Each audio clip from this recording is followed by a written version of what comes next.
जैसे जैसे वोटिंग का दिन नजदीक आता जा रहा है, वैसे वैसे चुनाव प्रचार जोर पकड़ता जा रहा है। पहले चरण के मतदान में महज 13 दिन बचे हैं। उससे पहले राजनीतिक दलों ने पूरी जोर आजमाइश शुरू कर दी है। आज प्रधानमंत्री नरेंद्र मोदी और यूपी के सीएम योगी आदित्यनाथ दोनों पश्चिमी यूपी में धुआंधार प्रचार कर रहे हैं। पीएम मोदी और योगी आज सहारनपुर में जनसभा को संबोधित करेंगे, तो वहीं शाम में मोदी गाजियाबाद में मेगा रोड शो करेंगे। योगी आदित्यनाथ आज नगीना और बिजनौर में भी जनसभा को संबोधित करेंगे। कल अलीगढ़ में चुनाव प्रचार के दौरान योगी आदित्यनाथ ने माफिया को एक बार फिर सख्त संदेश दिया था। पिछले हफ्ते ही पूर्वांचल के माफिया मुख्तार अंसारी की जेल में मौत हो गई थी। मुख्तार को जेल में जहर देकर मारने का आरोप था। उसी मुख्तार के परिवार से मिलने कल अखिलेश यादव गाजीपुर जाने वाले हैं। साथ ही अमरोहा में एक बार फिर कांग्रेस के प्रत्याशी दानिश अली का विरोध हुआ है। ये सभी खबरें आपको बारी बारी से बताऊंगी, लेकिन सबसे पहले बात कर लेते हैं पीएम मोदी की, उनकी रैली की, उनकी जनसभाओं की बात करते हैं। सबसे पहले आपको बताते हैं प्रधानमंत्री नरेंद्र मोदी आज कैसे धुआंधार प्रचार प्रसार करने जा रहे हैं। आज उत्तर प्रदेश के पश्चिमी हिस्से में प्रधानमंत्री नरेंद्र मोदी जनसभाओं को संबोधित करेंगे। लोकसभा चुनाव के रण में पीएम मोदी आज यूपी से राजस्थान तक 2 बड़ी रैली, एक मेगा रोड शो करने वाले हैं। आज पीएम सबसे पहले यूपी की सहारनपुर सीट पर प्रचार के लिए पहुंचेंगे, जहां पीएम की रैली में सीएम योगी और आरएलडी चीफ जयंत चौधरी भी शामिल होने वाले हैं। तो सहारनपुर के बाद पीएम राजस्थान के अजमेर की रैली के लिए रवाना हो जाएंगे। राजस्थान में पिछले 5 दिनों में पीएम की तीसरी बड़ी रैली होने वाली है। तो वहीं अजमेर के पुष्कर में प्रचार के बाद पीएम दिल्ली के पास गाजियाबाद में एक मेगा रोड शो करने जा रहे हैं। तो शुरुआत पश्चिमी उत्तर प्रदेश से आज प्रधानमंत्री नरेंद्र मोदी करेंगे। सहारनपुर में एक जनसभा को संबोधित करेंगे, जहां आरएलडी चीफ जयंत चौधरी भी इस रैली में मौजूद रहेंगे। मुख्यमंत्री योगी आदित्यनाथ भी इस रैली में मौजूद रहेंगे। फिर अजमेर जाएंगे और उसके बाद गाजियाबाद में एक मेगा रोड शो प्रधानमंत्री नरेंद्र मोदी को करना है। सहारनपुर लोकसभा सीट को मुस्लिम मेजॉरिटी वाली सीट माना जाता है। यहां मुस्लिमों की संख्या करीब 6 लाख है। इस बार यहां त्रिकोणीय मुकाबला होने के आसार हैं। बीजेपी ने यहां राघव लखनपाल को मैदान में उतारा, जिन्होंने 2014 में पार्टी को जीत तो दिलाई थी, लेकिन 2019 में हार का सामना करना पड़ा था। लेकिन इस बार भी बीजेपी ने राघव लखनपाल पर ही भरोसा जताया है। तो दूसरी ओर कांग्रेस ने भी लगातार 2 हार के बावजूद इमरान मसूद पर ही एक बार फिर दांव खेला है। इमरान मसूद इस बार समाजवादी पार्टी और कांग्रेस के संयुक्त उम्मीदवार हैं। तो वहीं बीएसपी ने मुकाबले को ट्रायंगुलर बना दिया है। बीएसपी ने इस बार माजिद अली को प्रत्याशी बनाकर मैदान में उतारा है। सहारनपुर लोकसभा क्षेत्र में विधानसभा की 5 सीटें आती हैं, जिसमें से 3 पर बीजेपी और 2 सीट पर समाजवादी पार्टी का कब्जा है। अगर यहां कास्ट फैक्टर की बात करें तो इस शहर की आबादी की बात करें तो 56% हिंदू और 42% जनसंख्या मुस्लिम समुदाय की है। यहां करीब 6 लाख मुस्लिम वोटर्स हैं, जबकि 3 लाख दलित मतदाता हैं। गुर्जर वोटर की संख्या भी करीब 1.5 लाख है और 3 लाख करीब सवर्ण आबादी है। 2019 में सीट बीजेपी के हाथ से निकल गई थी, लेकिन इस बार इस सीट को फिर से जीतने की कोशिश बीजेपी कर रही है। सहारनपुर लोकसभा सीट पर इस बार इसलिए भी नजर है क्योंकि यहां से कांग्रेस उम्मीदवार इमरान मसूद ने 2014 लोकसभा चुनाव के दौरान नरेंद्र मोदी को धमकी दी थी। उन्होंने मोदी को बोटी बोटी करने की धमकी दी थी। उन्होंने कहा था कि मोदी यूपी को गुजरात ना समझें। गुजरात में सिर्फ 4% मुसलमान हैं, जबकि यूपी में मुसलमानों की संख्या 42% है। यदि मोदी ने यूपी को गुजरात बनाने की कोशिश की तो यहां के मुसलमान मोदी को कड़ा सबक सिखाएंगे और उनकी बोटी बोटी काट देंगे। एक छोटे बच्चे को भी उसकी ताकत का एहसास करा दूंगा ताकि वह किसी से भी ना डरे। हम अपने साथियों के लिए किसी को भी मार देंगे या मर जाएंगे।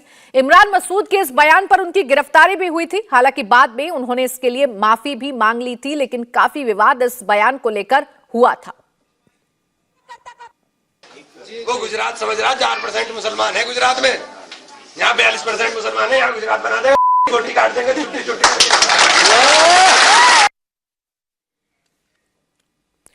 और हमारे संवाददाता शोएब रजा इस वक्त हमारे साथ जुड़ गए ज्यादा जानकारी के साथ। शोएब, ये सीट बहुत जरूरी है, त्रिकोणीय मुकाबला इस पर हो चुका है। कोशिश बीजेपी की है कि इस सीट को फिर से अपने कब्जे में लाया जाए। क्या तैयारी है पीएम की रैली को लेकर? बिल्कुल, देखिए तैयारियां पूरी हो चुकी है सहारनपुर में। और मेरे पीछे जो आप देखेंगे तो यहाँ वही नारा लिखा हुआ है जो बीजेपी इस वक्त लगा रही है कि इस बार 400 पार। लेकिन सहारनपुर की जहां तक बात है तो हम ये देखते हैं कि 2014 में जरूर बीजेपी ने यहाँ से जीत हासिल की थी। 19 में जातिगत जो समीकरण थे वो कुछ इस तरह के थे कि मुस्लिम और दलित वोट यहाँ इकट्ठा हुए और बीएसपी के जो कैंडिडेट थे हाजी फजलुर रहमान, वो यहाँ से उन्होंने जीत हासिल की थी। हालांकि इस बार फिर बीएसपी चाहती है, उन्होंने माजिद को यहाँ कैंडिडेट बनाया है, लेकिन मुसलमान को ही फिर से उन्होंने टिकट दिया है बीएसपी ने, मायावती ने। लेकिन उस तरह की सिचुएशन इस बार नजर नहीं आ रही है और सीधा जो टकराव है वो कांग्रेस और बीजेपी के दरमियान यहाँ पर दिखाई दे रहा है, राघव लखनपाल और इमरान मसूद के बीच में। तो देखना यही दिलचस्प होगा कि क्या ये जो लड़ाई है उसमें बीएसपी उतना एक हद तक क्या वोटों को इस तरह से अपनी तरफ खींचने में कामयाब होगी क्या।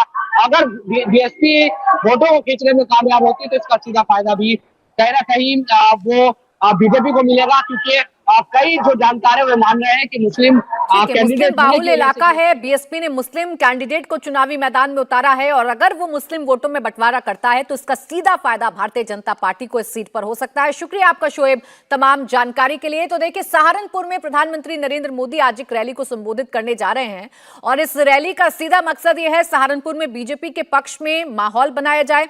इस बार BJP versus Congress versus BSP का मुकाबला यानी कि त्रिकोणीय मुकाबला सहारनपुर में देखने को मिल सकता है। राघव लखनपाल प्रत्याशी हैं बीजेपी के, इमरान मसूद प्रत्याशी हैं कांग्रेस के और माजिद अली यहां से बीएसपी के प्रत्याशी हैं। आपको जानकारी दे दें कि 2014 में राघव लखनपाल ने यहां से चुनाव जीता था, लेकिन 2019 में वो अपनी सीट बचाने में कामयाब नहीं हो पाए थे। विशाल प्रताप सिंह हमारे सहयोगी जुड़ गए हमारे साथ ज्यादा डिटेल्स के साथ।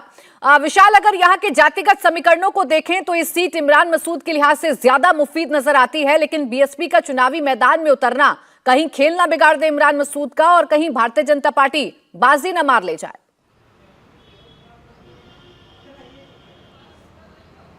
प्राची, देखिए जिस तरीके से सहारनपुर की जातीय पूरा इक्वेशन है वो इक्वेशन ही बताता है कि सहारनपुर कितना ज़्यादा इंपॉर्टेंट है न सिर्फ भारतीय जनता पार्टी के लिए बल्कि विपक्ष के लिए है। क्योंकि 2014 में अगर भारतीय जनता पार्टी के राघव लखनपाल ने यहां से जीत दर्ज की थी तो 2019 के चुनाव में सपा और बसपा गठबंधन के प्रत्याशी ने यहां से बाजी मारी थी। हालांकि जो वोटों का अंतर था, जो मार्जिन था जीतो हार का, वो बहुत ज़्यादा नहीं था, वो 23,000 का था। लेकिन इस बार जिस तरीके से इमरान मसूद हर बार इस सीट के लिए बहुत ज़्यादा इंपॉर्टेंट और निर्णायक फैक्टर साबित होते हैं, क्योंकि पिछले चुनाव की अगर बात कर लिया जाए तो इमरान मसूद को 2 लाख वोट मिले थे। उससे पहले चुनाव की अगर बात कर लिया जाए जिसमें बीजेपी जीती थी, इमरान मसूद को 2 लाख से ज्यादा वोट मिले थे। तो ये कहा जा सकता है कि इमरान मसूद बहुत ज्यादा इंपॉर्टेंट फैक्टर हैं। सहारनपुर की सीट पर किसकी जीत होगी, किसकी हार होगी, लेकिन बीजेपी जिस तरीके से आज यहां पर प्रधानमंत्री की रैली है, जिस तरीके से मुख्यमंत्री योगी आदित्यनाथ सहारनपुर को ध्यान दे रहे हैं, जिस तरीके से सहारनपुर की देवबंद सीट से कुंवर ब्रजेश सिंह को उत्तर प्रदेश सरकार में पीडब्ल्यूडी मंत्री बनाया गया है,